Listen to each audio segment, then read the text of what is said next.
partagé. Letton Béton, que le débat sur la recolonisation s'invite dans le monde des affaires, cela s'explique-t-il vraiment? Alors, je crois que vraiment les gens ont raison de s'inquiéter par rapport à la recolonisation dans le monde des affaires.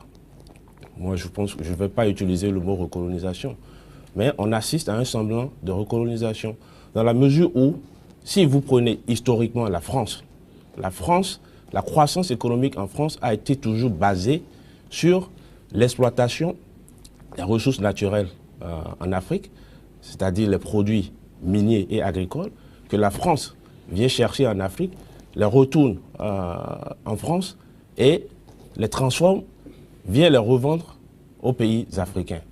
Bon, c'est un système qui a été mis en place depuis toujours et qui a perduré jusque dans les années 80.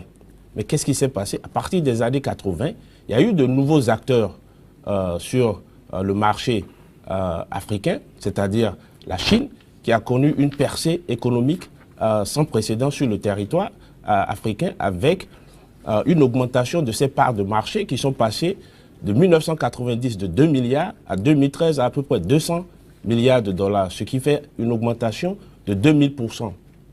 Ensuite, la Chine est suivie par l'Inde, le Brésil, la Turquie, la Corée du Sud et beaucoup d'autres pays. Dans ces conditions, qu'est-ce qui se passe?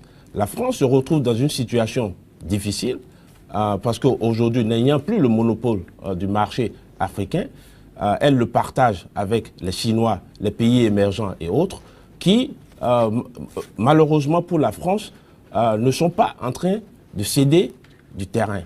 Donc, dans ces circonstances, qu'est-ce qui se passe? Il faut que la France trouve un moyen de reconquérir les parts de marché qu'elle a perdues sur le continent africain, dans la mesure où, si vous prenez les années de 2000 à 2011, la France a connu une chute de plus de 10% de ses parts de marché à peu près 4,7%. Ce qui justifie un peu la croissance économique de la France. Aujourd'hui, en 2014, les chiffres de la croissance sont clairs. La France a eu un taux de croissance de 1,1%. Au même moment, quand vous regardez les chiffres économiques en France, tout est en rouge, dans la mesure où aujourd'hui, la France a un déficit d'à peu près 73 milliards pour 2016, un taux de chômage réel de 15,7%, c'est-à-dire que si vous prenez ceux qui sont au chômage, à peu près 10,6% de la population active, et vous y ajoutez ceux qui ne cherchent plus de l'emploi parce que frustrés, à peu près 1,4 million, on se retrouve à un taux de chômage de 15,7%. Ce qui, pour un pays développé, veut pratiquement dire la faillite. La France est au bord de l'explosion sociale, ce qui justifie le vote pour le Front National d'élection en élection, parce que les Français étant complètement désenchantés avec les partis traditionnels. Donc c'est dans ces circonstances que la France a choisi de relancer son économie par ce qu'ils appellent une diplomatie économique. Diplomatie économique qui est portée par Laurent Fabius. Et Laurent Fabius a eu recours à, disons, son meilleur ami, qui est Lionel Zinsou. Lionel Zinsou étant aujourd'hui le Premier ministre de la France, l'homme même qui a été l'architecte du rapport Védrine-Zinsou, parce que quand vous regardez ceux qui ont écrit ce rapport avec lui, il y a un monsieur parmi eux que Lionel Zinsou a recruté il y a 10 ans à la banque Rothschild. Il faut également ajouter d'autres parmi ceux-là qui ont écrit ce rapport, qui ont servi dans des conseils d'administration avec Lionel Zinsou.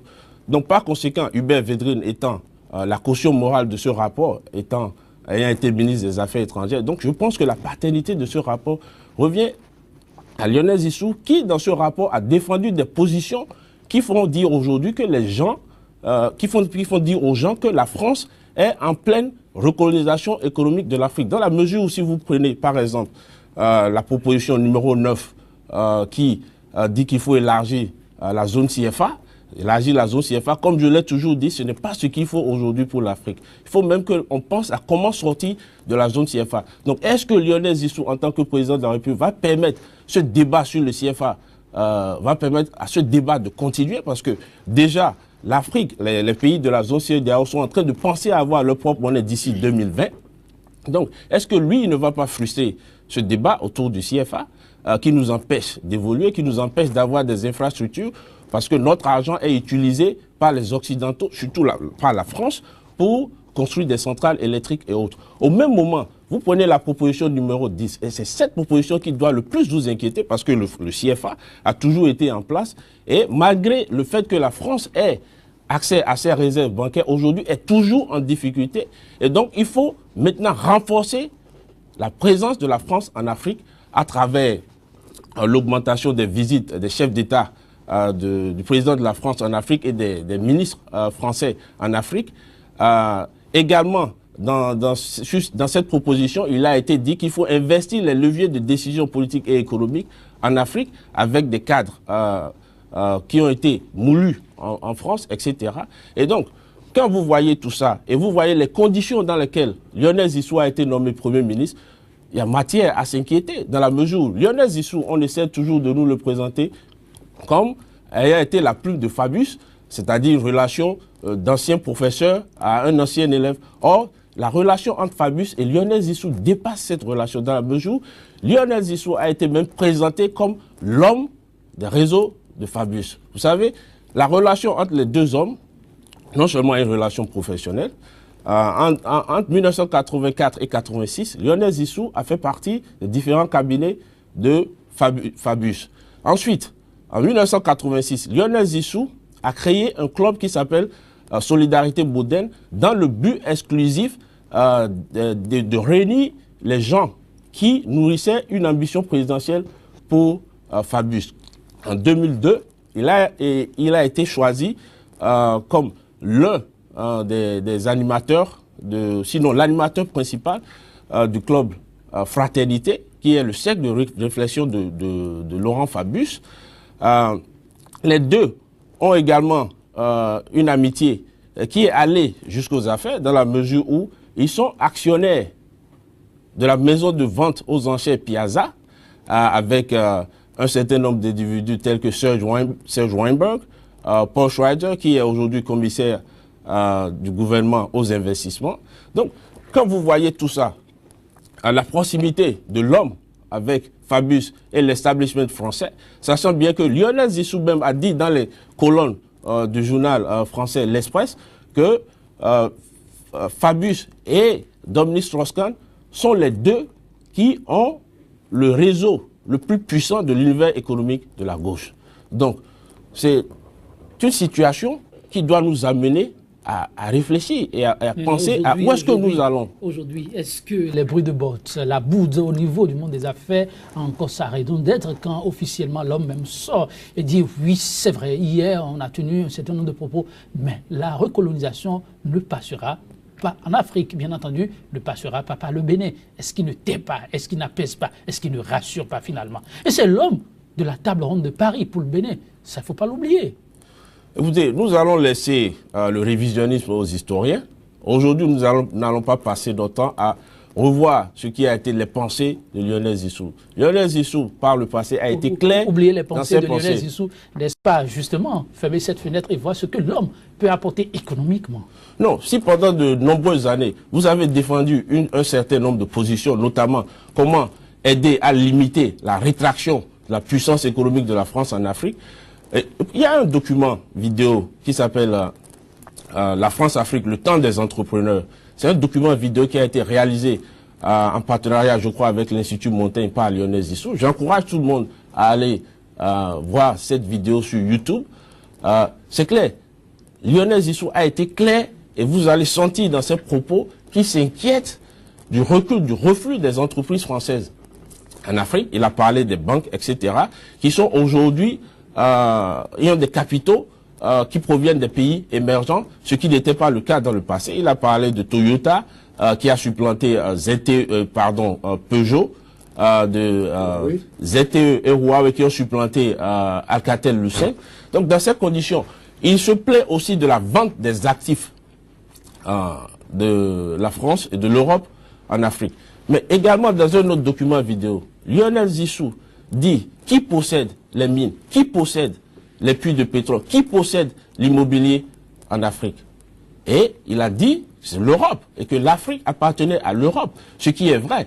Mais le vrai problème, est-ce que l'Afrique doit continuer d'appartenir à l'Europe? Parce qu'au même moment où l'homme dit que qui possède les mines, qui possède les puits de pétrole, mais on sait comment ces puits de pétrole, ces mines ont été acquis. Ça, je peux dire que la France et beaucoup d'autres puissances se sont accaparées de ces biens pendant la colonisation et après les indépendances. Vous savez, les accords qui ont été signés par les pays africains pour obtenir leur indépendance, on ne va pas en parler sur ce plateau, mais au même moment où tu te plais, le monsieur se plaît, pardon, de cette vente des actifs, ensuite, ce même monsieur dit comment il faut revenir en Afrique pour obtenir plus d'actifs. C'est ça qui doit vous inquiéter. Élargir la zone CFA, renforcer la présence française en Afrique. Et je crois que vous avez évoqué la table ronde de Paris. D'abord, moi je pense que la table ronde de Paris, pour le moment, c'est un échec. Et pour moi, Lionel Zissou n'est pas un homme nouveau. Lionel Zissou a été conseiller du président Boni Yayi de 2006 à 2011, je crois. Et ensuite, la table ronde de Paris a eu lieu en 2014. Et Lionel Zissou a pris une part active à cette table ronde de Paris. Et lors d'une visite, je crois, du chef de l'État, le président Boni Yayi, à la Caisse autonome d'amortissement, je crois qu'en son temps, il avait dit qu'il y avait d'autres valeurs dans ce pays, notamment les coupes acquis et consorts, mais qu'il a fait appel à Lionel Zissou à cause de sa capacité de mobilisation de ressources. Bon, moi, je pense qu'il y a une confusion. Lionel Zissou, en tant que banquier d'affaires, gère des fonds qui lui sont confiés par les fonds de pension et autres, les grandes institutions, pour essentiellement faire du profit. Okay? C'est du private equity. Mais au même moment, le développement, c'est-à-dire lever des fonds pour le développement, ce n'est pas à la tête de l'individu. C'est un État. Il y a un certain nombre de mécanismes, il y a des garanties, il y a un certain nombre il y a les notes, la note du pays, etc. Et quand vous prenez la table ronde de Paris, on nous a dit qu'il y a eu des intentions de 18 milliards d'euros, je crois, que le Bénin a pu obtenir. Mais le vrai problème avec ça, ceux qui connaissent comment ce genre de choses fonctionne, quand on vous promet 18 milliards, c'est sûr que vous aurez peut-être 10%, mais dans ces 10%, vous aurez la moitié de ces 10%. Donc, faites un petit calcul, on se retrouve autour de 800, 900 millions de dollars, ou d'euros, pardon. Et aujourd'hui, je ne crois pas que le gouvernement béninois ou Lionel Zissou a été capable de lever $1 seul million. Il faut qu'on soit sincère envers nous-mêmes. C'est ça la réalité. Il ne faut pas qu'on nous vende des choses qui n'existent pas, qui n'ont pas été concrétisées. Mais François Gongo, au niveau du monde des affaires, ça bouillonne et l'analyste financier pense que c'est à raison. Et pourtant, l'homme a fait ce que d'aucuns qualifient déjà de son mea culpa. Il prend langue avec le développement maintenant de sa patrie et compte aider l'Afrique à amorcer le nouveau virage souhaité de tous. Passer le débat sur la bénignité de Lionel Zissou, parce qu'il a établi maintenant qu'il est béninois, les actions qu'il a posées sont évidentes sur le terrain, et se pose aujourd'hui la probabilité de l'impact que son arrivée aura sur le développement du pays. Et lorsque je lis un peu le passé de l'homme, je le vois beaucoup plus attaché à la réimplantation de la France à travers ses vallées, les grandes structures économiques et financières, les grandes structures diplomatiques, que aller vers le développement du Bénin. L'homme aura à nous rassurer de ce qu'il n'est pas là pour mettre le Bénin en position de hub pour créer des crises dans les pays de la sous-région, dans la logique de l'élargissement du franc CFA. Et ça, il a commencé à le faire. Il faut qu'il nous rassure. Il a un temps très court pour le faire. Et comme nous le voyons, jusque-là, autour de Lionel Zissou, on essaie de vendre du vent au peuple. On essaie d'amener le peuple vers l'abstrait. On miroite au peuple l'image d'un Messie qui pourrait venir dans une logique de précipitation pour changer le cours des choses. C'est quasi impossible. Le développement est d'abord endogène. Le développement, c'est qu'on s'appuie sur la culture. qu'ils ne maîtrisent pas. On ne maîtrise pas la culture dans les livres. On ne maîtrise pas la culture en séjournant quelques jours par an dans son pays adoptif ou d'origine. Lionel Zinsou a des qualités, certes, mais il faut arrêter de faire croire aux Béninois que c'est la panacée, que c'est la clé qui va permettre aux Béninois, dans la paresse, parce que nous sommes en majorité paresseux, dans l'ignorance. Hein? Oui, évidemment. Nous on finit le journal à 4 heures, on est encore ici à 6 heures. Les populations ont à juger si nous sommes paresseux ou pas. Mais la majorité des Béninois sont paresseux. Le problème, c'est la pression sociale sur ceux qui arrivent à s'en sortir. Le problème, c'est qu'on voit beaucoup de jeunes en train de jouer au ludo, en train de jouer au jeu de dames, en train de discuter à longueur de journée, sans avoir de préoccupation. On dira que c'est l'État qui ne donne pas l'emploi, mais l'emploi se crée par soi-même dans un système libéral. Là, c'est un autre débat. Lionel Zinsou, en tant que produit politique, ne convainc pas encore de ce qu'il est là pour aller véritablement vers la rupture, de ce qu'il est là au-delà des préceptes qu'il a eus, au-delà des connaissances livresques qu'il a eues et que nous tous, nous pouvons avoir aujourd'hui sur les réseaux sociaux. Ce n'est plus, là c'est un secret de polichinelle. Il n'a pas donné la preuve qu'il peut se détacher de la France, qu'il a tout le temps servi, pour laquelle il a inventé la stratégie de reconquête. Moi, je ne veux pas parler de recolonisation. De l'Afrique de reconquête, des parts de marché. Et là, c'est normal que dans une logique de développement, dans une logique de protection d'une nation, qu'on en soit à ce niveau. Mais dans la logique de changement des paradigmes sur le front des relations commerciales, l'Afrique envahie par la Chine, par l'Inde, par les pays émergents, qui ont montré à l'Afrique que les matières premières peuvent être prisées autrement, que les prix auxquels les anciens colons achetaient et la Gbagbo en a payé pour son cacao. Nous sommes aujourd'hui dans une logique de redimensionnement des paradigmes, des paramètres qui prévalent aux relations économiques, diplomatiques et commerciales. Ou bien, les Français tiennent compte de la dynamique ambiante et s'asseyent avec les Africains, redéfinissent les critères de fonctionnement, ou bien ils acceptent continuer dans la logique de l'oppresseur. Et là, je vois Lionel Zinsou dans un mauvais rôle, parce que le terreau n'est pas du tout favorable. Il ne peut pas amener le Bénin à devenir un strapotin, à devenir satellite pour cette philosophie. Donc, l'un dans l'autre, je crois qu'on ne peut pas empêcher à la France de vouloir reconquérir les parts de marché. Mais la France également ne doit pas vouloir reconquérir les parts de marché aujourd'hui avec les vieilles méthodes.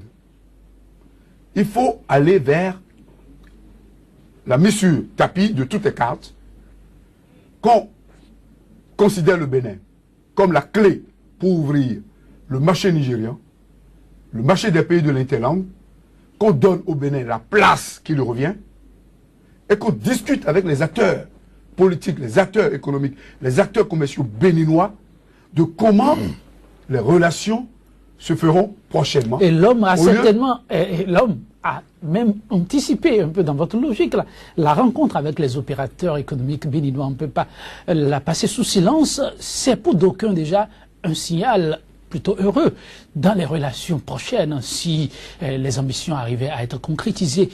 Mais vous, les Tondi Béton, comment l'appréciez-vous cette rencontre-là? Ça n'augure rien de bon? Bon, écoutez, je crois que rencontrer les chefs d'entreprise, c'est une bonne chose.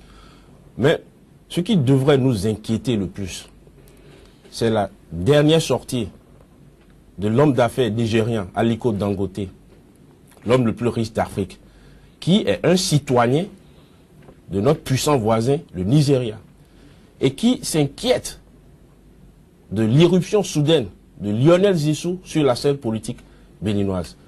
Mais Aliko Dangote, selon tout ce que nous avons lu récemment, a fustigé la présence de Lionel Zinsou, qui considère comme un négociateur international qui a toujours été au service de la France et qui a toujours défendu les intérêts français.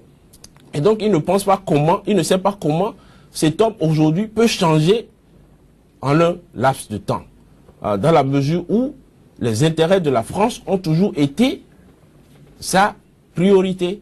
Et quand vous voyez des gens de cette trempe commencer à se plaindre, ça veut dire que on risque d'avoir un certain nombre de problèmes. Parce que dans la même interview, Dangote estime que la présence de Lionel Zinsou peut faire qu'il y aura une réticence à investir en Afrique et surtout en Afrique francophone, parce que pour lui déjà, c'est assez difficile d'investir dans les pays qui ont été colonisés par la France. Il a dit plusieurs fois, il a dit sur Africa 24 et il a réitéré aujourd'hui à cause de la présence de Lionel Zinsou au Bénin.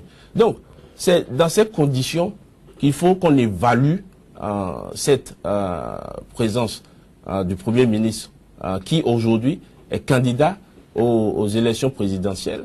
Et je pense que la valeur de l'homme doit être jugée sur ce qu'il a fait jusqu'à présent. C'est-à-dire, vous avez dit en tant que, bon voilà, l'homme a changé peut-être, qui dit quelque chose d'autre aujourd'hui. Bon, écoutez, regardons le bilan de l'homme. Quand il est venu, il a dit, si on peut montrer qu'il y a des méthodes pour changer la vie des Béninois en 10 mois, que peut-être les gens vont vouloir continuer l'expérience. Donc, voyons un tout petit peu, si vous le permettez, le bilan de l'homme. C'est quoi le bilan de Lionel Zinsou au Bénin à l'heure où je vous parle? Le bilan de Lionel Zinsou est la signature de la convention des rails pour Bolloré. Et cette signature, qu'est-ce que ça va causer? Ça va causer l'appauvrissement de la bourgeoisie locale et de la classe moyenne locale. Je vais vous expliquer. Comment ça? Ou bien faire profiter toute cette classe? Alors, je vais vous expliquer un peu comment les choses se passent. Pourquoi aujourd'hui la France a d'énormes difficultés? Après les indépendances, et même avant les indépendances, la France avait le monopole du marché des pays colonisés, de l'empire colonial africain. Donc, qu'est-ce qui s'est passé? Vous aviez des compagnies comme la CFAO, CFDT, la SCOA, les gens qui sont dans les BTP, etc., la manutention portuaire, qui étaient exclusivement dominés par la France. Et donc, du coup, tout l'argent qui provenait de ces sociétés en Afrique retournait au trésor français et n'était pas réinvesti en Afrique. Et donc, aujourd'hui, la présence d'autres acteurs sur le terrain a enlevé de facto ces revenus qui allaient en France. Et d'où un certain nombre de difficultés économiques pour la France. Et donc, quand vous prenez, par exemple, les rails qui ont été octroyés à Bolloré, il en aura l'exploitation. C'est lui qui décidera de quels produits vont monter sur ces rails. Et vous imaginez, en France et aux États-Unis, quand vous prenez une locomotive, vous pouvez tirer à peu près 200 wagons. Vous imaginez, en une journée, Bolloré peut tirer peut-être 1000, 2000 wagons. Parce que le Bénin étant le port d'entrée de plus de 5 pays, c'est-à-dire le Mali, le Niger, le Burkina Faso, le Tchad. Et je mets aussi le Togo. Et donc, quand vous prenez ces régions, c'est-à-dire les pays que j'ai cités, et vous ajoutez le nord Nigeria, on se retrouve dans une situation où Bolloré et la France ont un accès direct à un marché d'à peu près 254 millions de personnes et un PIB de 633 milliards de dollars. Et c'est-à-dire que, donc, la France s'étant désindustrialisée, aujourd'hui, qu'est-ce qui va se passer? Le commerce entre la Chine, l'Inde, etc., la Turquie et l'Afrique se fait par des individus, les Aladji de Porto Novo et autres. Donc, ces gens, si vous prenez cette tablette, ils vont acheter ça en France, peut-être, en Chine, ils commandent 2 conteneurs, et donc ça va lui revenir peut-être à 1000 €. Et maintenant, qu'est-ce qui va se passer? La France étant désindustrialisée, les Français étant ici, parce qu'avec le pouvoir présidentiel, nous sommes dans un régime fort, il ne faut pas l'oublier, et toutes positions acquises peuvent être détruites par un décret présidentiel. Et donc, qu'est-ce qui va se passer? Les Français vont se constituer, les entreprises françaises du moins vont et peuvent se constituer en pool et aller faire de grosses commandes. Et qu'est-ce qui va se passer? Si eux, ils commandent 100 conteneurs de ce même produit, ils vont l'acheter à peut-être 100 dollars au lieu de 1000 dollars. Du coup, qu'est-ce qui va se passer? Ils vont contrôler les prix et vont ramener ces produits ici qui seront mis transportés par ces wagons. D'abord, ça va tuer rapidement le business des camionneurs, ok? Et ce qui va se passer le long du corridor, c'est-à-dire vous aurez les ports secs de Parakou, de Manlanville, etc. Ces produits seront déversés là et ensuite il y aura des camionneurs. Aujourd'hui ce sera les camionneurs français, les camionneurs belges qui vont venir et qui vont prendre ces produits, qui vont aller les livrer au nord Nigeria, Kano, Kaduna, Zaria, etc. Du coup, qu'est-ce qui va se casser? En 2 ans, 3 ans, on va constater un appauvrissement des Français, des Béninois, pardon, dans la mesure où si vous regardez la vidéo, la France-Afrique, le temps des entrepreneurs, c'est exactement ce dont se plaignait Lionel Zissou pour la France. Il a dit, les Français sont en train de s'appauvrir à travers les flux de commerce. Et c'est ce qui va se passer ici. Et donc, quand vous regardez tout ça, que vous mettez à l'actif de l'homme, moi je pense que 5 ans ou 10 ans, parce que s'il est élu, il sera là pour 10 ans, je crois, parce que c'est comme ça que les choses... La confiance c'est 5 ans. Renouvelable pour l'instant. Oui, bon, écoutez, on sait bien comment les élections se passent ici. Nous sommes à 2 semaines des élections présidentielles au Bénin. On n'a même pas de carte d'électeur. Dans quel pays vous voyez des choses pareilles? Et depuis 10 ans, c'est comme ça qu'on a toujours assisté à des élections calamiteuses parce que on veut toujours faire de la fraude. Mais moi, ce que je veux dire, je crois que on est en train d'aller un peu de l'autre côté, mais je tiens à parler de ça parce que un président élu qui n'a pas de légitimité ne pourra pas bien diriger un pays et c'est ce qui se passe. Quand vous avez des chefs d'État qui sont élus et qui n'ont pas de légitimité, la légitimité c'est ce qu'il y a de plus important parce que c'est le peuple qui vous confère la légitimité et c'est le peuple qui est souverain. Et tant que vous n'aurez pas cette légitimité, vous n'allez pas incarner la volonté populaire et il vous sera difficile de diriger un pays, de négocier avec les syndicats, de faire un certain nombre de choses, de négocier avec les forces politiques. Parce que la gestion d'un pays n'est pas une gestion solitaire. Et revenons à la préoccupation. Revenons donc à la préoccupation. Il y a le projet Lumière pour tous. Bon, je ne sais pas là où ce projet-là se trouve aujourd'hui. On a vu à la télé, on en a parlé à la COP 21, etc. Bon, ce n'est pas en fait ce qui va sortir les Béninois du délestage constant que nous vivons. Depuis quelques semaines, le délestage a recommencé. Bon, évidemment, on nous a dit qu'il y aura à peu près 40 milliards qui seront ponctionnés sur le budget national pour faire ce projet. Moi, je me demande bien pourquoi maintenant est ce projet à la fin d'un mandat présidentiel alors qu'on va aux élections présidentielles. Voilà. Et qui sont ces compagnies qui ont eu le droit de distribuer ces lampes solaires? Il faut qu'on nous informe sur tout ça. Il faut qu'on change la façon dont les choses sont en train de se faire dans ce pays. Donc son bilan ne vous rassure pas? On ne peut pas continuer comme ça. On ne peut pas continuer dans la même opacité qu'on a eu pendant 10 ans avec Boni Yayi et sa clique. On ne peut pas continuer comme ça. Et nous, moi je pense que les jeunes doivent se lever, commencer à poser des questions et dire non à ce genre de choses. Le Bénin est un pays qui, si nous avons une bonne gouvernance, devait être un pays riche. Vous prenez le Bénin, vous comparez le Bénin à Singapour, on a peut-être 10 fois plus d'atouts que Singapour. Et voilà, on végète dans la misère, les jeunes n'ont pas de boulot, et tout ce qui préoccupe cette classe politique, aujourd'hui, c'est le copinage entre les institutions de la République. La classe politique est tétanisée, caporalisée par l'exécutif, et du coup, les jeunes sont là, et on a des ministres qui, leur préoccupation aujourd'hui, ce n'est pas l'emploi des jeunes. On les réunit, on leur dit ci, on leur dit ça, on leur promet des emplois qui ne se matérialisent jamais. L'emploi ne se crée pas. L'emploi ne se décrète pas. On ne peut pas créer des emplois par un décret présidentiel. Mais l'emploi se crée en mettant en place des conditions pour créer ces emplois, c'est-à-dire en mettant en place des conditions qui favorisent les hommes d'affaires, parce que c'est eux qui sont créateurs de richesse et par conséquent créateurs d'emplois. Et c'est ce dont nous avons besoin aujourd'hui, et ce pays doit être ouvert à tout le monde. Ben, vous semblez oublier les structures en place ici pour accompagner l'emploi des jeunes. La NPE, je veux citer au passage, le FNPEJ, pour ne citer que ceux-là. C'est quand même pour la jeunesse, tout ceci. Dites-moi le nombre d'emplois que la NPE a créé dans ce pays, le nombre d'emplois que le FNPEJ a créé dans ce pays. J'espère que vous ne voulez pas que je revienne je parle des scandales non, mais scandales au niveau du FNPEJ. On ne comprend pas le bruit qu'il y a au niveau du monde des affaires, si on veut comprendre.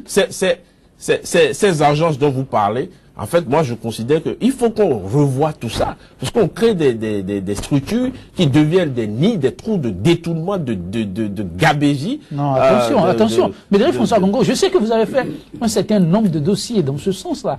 Aujourd'hui, le Bénin, quand même, peut se targuer d'avoir fait des efforts considérables en termes d'emploi des jeunes, non?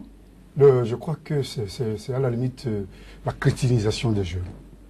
Parce que ce ne sont pas des emplois décents. Et la multiplication des structures, de plusieurs structures, à une même fin, donne la preuve de l'incapacité des dirigeants. Lorsque vous multipliez des structures pour atteindre un même objectif, c'est supposer que les structures antérieures ont échoué, et c'est supposer que les structures qui sont créées de manière postérieure ont encore à apprendre de l'expérience passée pour mieux s'améliorer. L'un dans l'autre, c'est la preuve d'un échec patent et cuisant. FNPEJ, tous les jeunes à qui on a remis de l'argent, dont on a publié les noms pour des impayés, beaucoup ont dit que c'est le man, que c'était des frais de campagne. Combien on a récupéré? Ce sont des structures qui sont créées pour contenter des sbires, des griots, qui passent tout leur temps à faire campagne.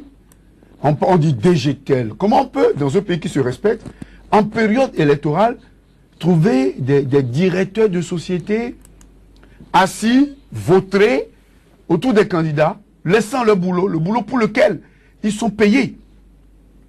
Ils sont engraissés.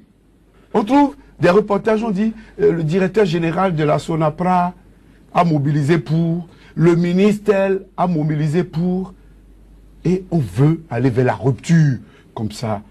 Je crois que le problème, ce n'est pas qu'on aime ou qu'on n'aime pas Lionel Zissou. Le problème, c'est pas qu'on aime ou on n'aime pas Lionel Zissou. Le problème, c'est pas qu'on aime ou on n'aime pas le président Boniaï. Mais le gâchis est béant. Ce qui se passe aujourd'hui... Le gâchis est béant. Oui. Mais il est question aujourd'hui de partir sur de nouvelles bases. Si hier, le partenariat secteur public, secteur privé a échoué, on a aujourd'hui des prototypes d'hommes qui, somme toute, semblent être imbibés de ces réalités-là. Est-ce que le Bénin n'est carrément pas à la croisée de chemin et qu'il faut espérer aller au-devant des choses? La politique a échoué. Il faut aller vers une recomposition de la classe politique et ça ne se passera pas en moins d'une génération. L'économique a pris le dessus sur le politique, ce qui nous a amené à constater l'invite astucieuse d'un acteur important et l'invite subite de l'autre, qui se retrouve aujourd'hui presque en pole position avec le candidat du pouvoir en place, qui est une monnaie de denieur, une monnaie de Auchan de denieur. Là où on est aujourd'hui, on est véritablement à la croisée des chemins, où on doit mettre les compteurs à zéro. Repartir sur de nouvelles bases, comme vous l'aviez dit. Mais on ne peut pas aller vers le futur sans faire le bilan du passé. Et ce bilan est cataclysmique. Je pèse mon mot. Une désarticulation de l'administration publique par la promotion de la médiocrité, l'exponentialisation du népotisme. Les méritants n'ont pas de place dans leur société. Il faut avoir un nom, il faut avoir un faciès, il faut maîtriser une langue donnée. Et là, ce n'est qu'un secret de polichinelle. La mort programmée des partis politiques. Le musellement du mouvement syndical par la patriotisation du mouvement syndical. La crétinisation des jeunes. C'est comme les jeunes ont faim, on leur donne des petits boulots. On a parlé du service militaire. Après, on parle de l'APE, 6 mois de stage, etc. Pendant qu'on a des enfants qui sont bien diplômés, que les autres, on le dit, et qui sont casés sans avoir fait preuve de leur compétence nulle part. Suivez mon regard. En fait, c'est que joue face à l'histoire. Et ces images vont rester. Quel que soit ce qui va venir à chacun d'entre nous, la génération à venir va apprécier. Et comme je le dis souvent, opinons, mais opinons pour que les choses changent. Et pour que les choses changent aujourd'hui au Bénin, c'est qu'il faut montrer, comme le fait très bien notre ami, il faut montrer la réalité de la situation. Le professeur Lionel Zissou a une valeur sous d'autres cieux. L'environnement béninois n'est pas le même. À l'expérience, d'il y a 6 mois, 7 mois, la seule preuve qu'il nous a donné, la signature des accords, la distribution des lampes torches. Et on a comme l'impression qu'il y a un malheur qui le poursuit. Parce que depuis qu'il est là, le délestage s'est accru. Et c'est clair que ça va s'inviter dans le choix des populations. Parce que quand je parle de l'électricité, et on m'amène les factures qui augmentent de jour en jour, c'est pas évident que je vote pour le candidat du pouvoir. C'est clair, on peut tout dire. En tout cas, ce n'est pas encore la campagne. Donc, non, ce n'est pas la campagne, mais nous opinons. Et nous les amenons à changer de stratégie. Donc, je pense, pour être concis, je pense qu'aujourd'hui, l'invite des opérateurs économiques est une chance pour le redimensionnement de la chose politique, la clarification du paysage politique, la conscientisation du peuple, entendu que les dispositions légales mettent bien les étanchéités, les balises, pour éviter qu'il n'y ait confusion de gens et conflit d'intérêts. Ou on accepte aller avec des gens de l'intérieur, qui connaissent les situations, qui ont vécu, qui ont souffert, qui ont été en exil ou qui sont restés, des gens qui ont côtoyé le pouvoir et qui ont de l'expérience, ou nous allons accepter nous mettre dans un vide, un saut dans le vide, avec quelqu'un qui parle bien, même si durant 3 minutes, 4 minutes, il ne m'avait pas convaincu, moi, un petit intellectuel, qui parle bien, mais qui ne donne pas la garantie qui peut se soustraire de sa première patrie pour se mettre au service d'un petit pays, d'un pays de nègres comme le nôtre, d'un pays de pauvres comme le nôtre, d'un pays de nécessiteux comme le nôtre. La garantie, c'est ce qu'on demanderait aussi au niveau du monde des affaires. Mais comment vous suivez tout ceci de près? N'est-ce pas possible de trouver juste un modus vivendi pour espérer un bon, mais un bon qualitatif? Non, je crois qu'il y a eu mal donne dès le départ. La façon dont le président Boni Yayi a amené le Premier ministre au Bénin.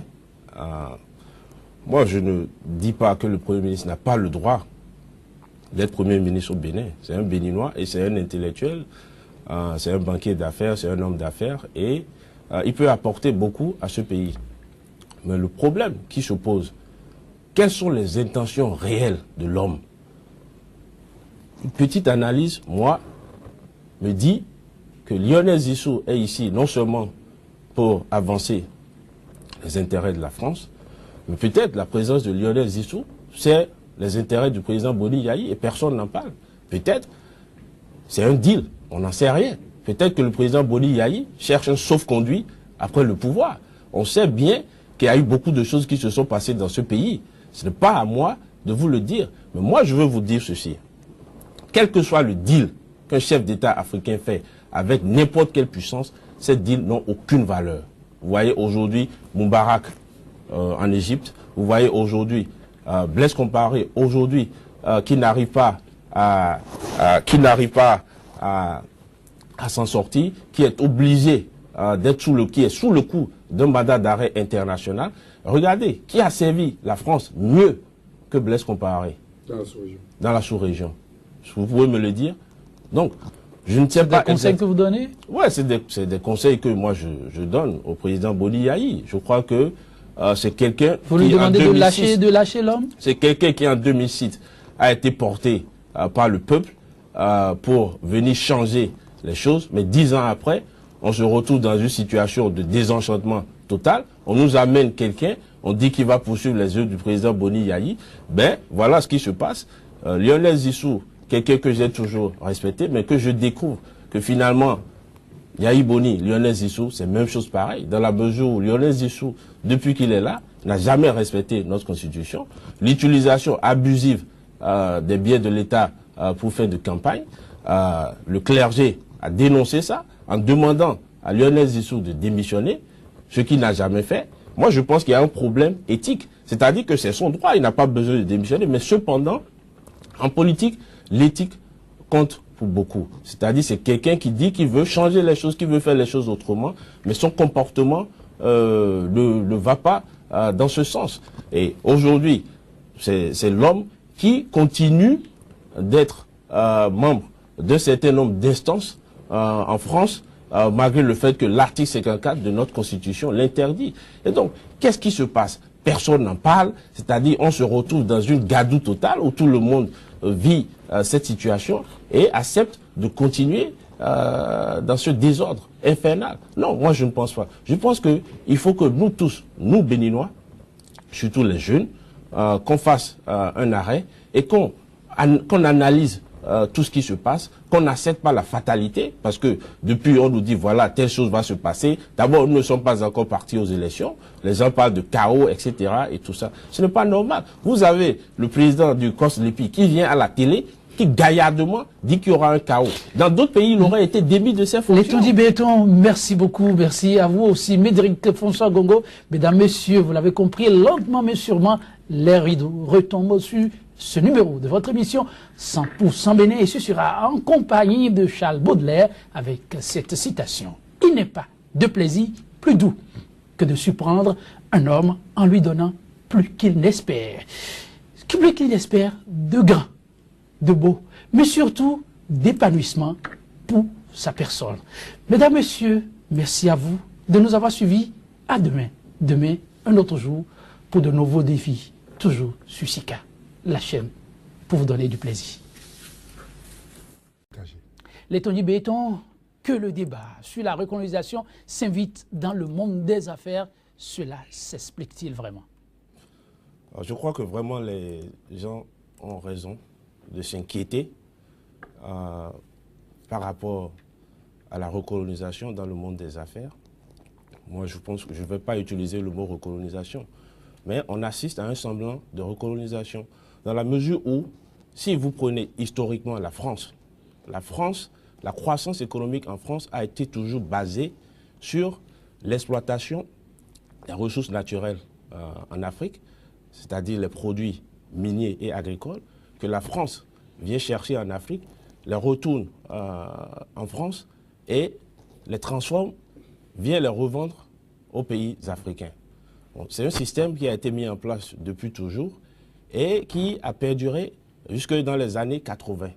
Mais qu'est-ce qui s'est passé? À partir des années 80, il y a eu de nouveaux acteurs sur le marché africain, c'est-à-dire la Chine, qui a connu une percée économique sans précédent sur le territoire africain, avec une augmentation de ses parts de marché qui sont passées de 1990 de 2 milliards à 2013 à peu près 200 milliards de dollars, ce qui fait une augmentation de 2000%. Ensuite, la Chine est suivie par l'Inde, le Brésil, la Turquie, la Corée du Sud et beaucoup d'autres pays. Dans ces conditions, qu'est-ce qui se passe?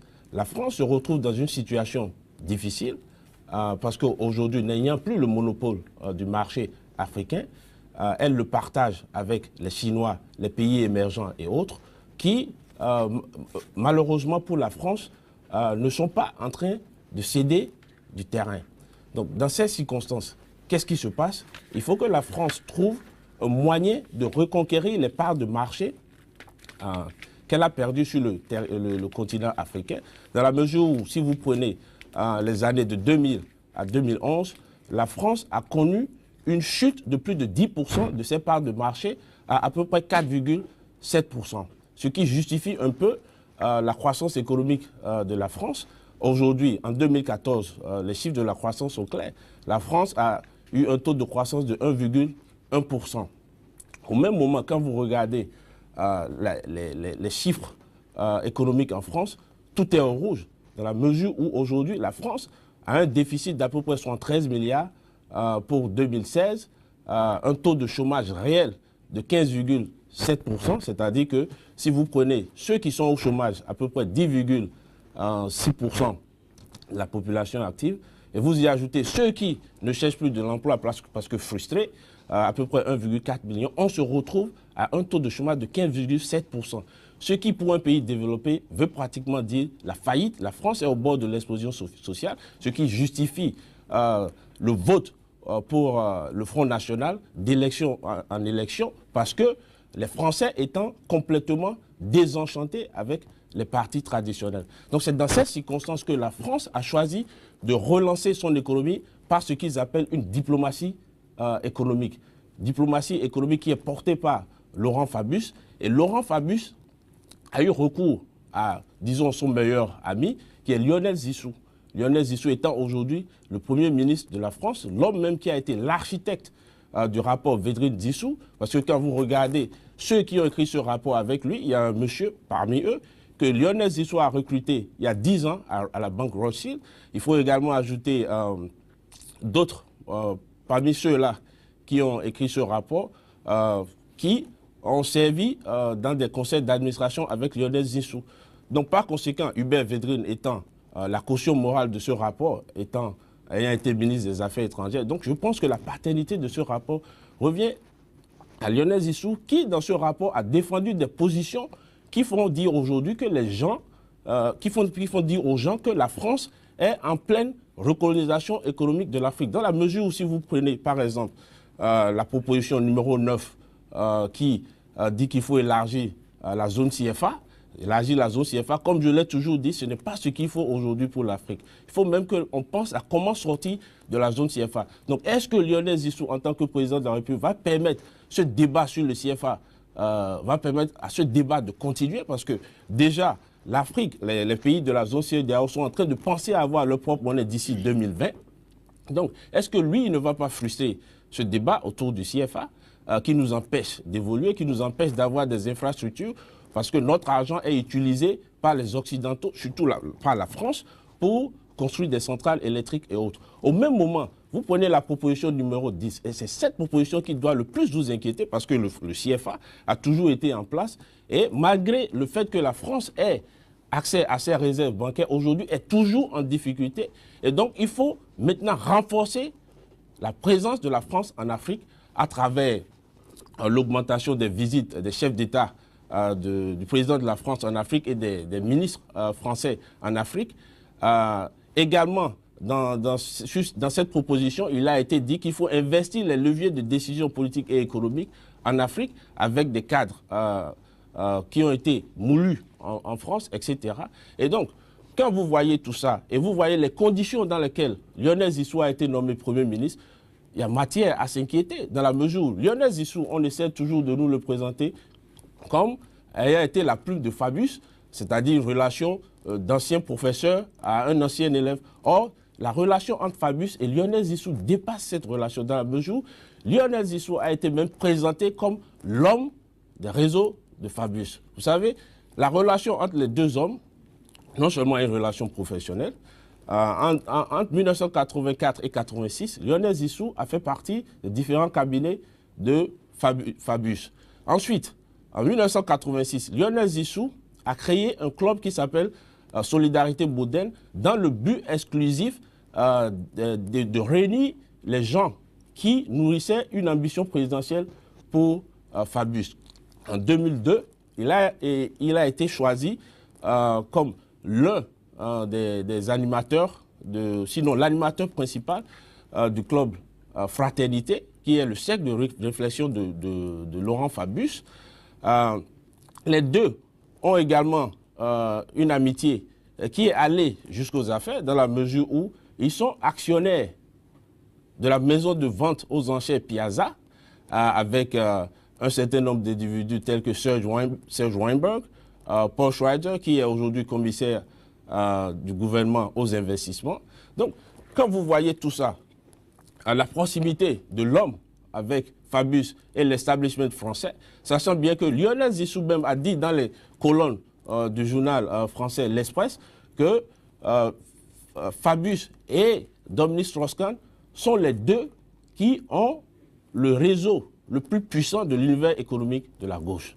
Donc, c'est une situation qui doit nous amener à réfléchir et à penser à où est-ce que nous allons. Aujourd'hui, est-ce que les bruits de bottes, la boue au niveau du monde des affaires a encore sa raison d'être quand officiellement l'homme même sort et dit oui, c'est vrai, hier on a tenu un certain nombre de propos, mais la recolonisation ne passera pas en Afrique, bien entendu, ne passera pas par le Bénin. Est-ce qu'il ne tait pas? Est-ce qu'il n'apaise pas? Est-ce qu'il ne rassure pas finalement? Et c'est l'homme de la table ronde de Paris pour le Bénin. Ça, il ne faut pas l'oublier. Écoutez, nous allons laisser le révisionnisme aux historiens. Aujourd'hui, nous n'allons pas passer notre temps à revoir ce qui a été les pensées de Lionel Zissou. Lionel Zissou, par le passé, a été clair Oubliez les dans pensées ses de Lionel Zissou, n'est-ce pas, justement.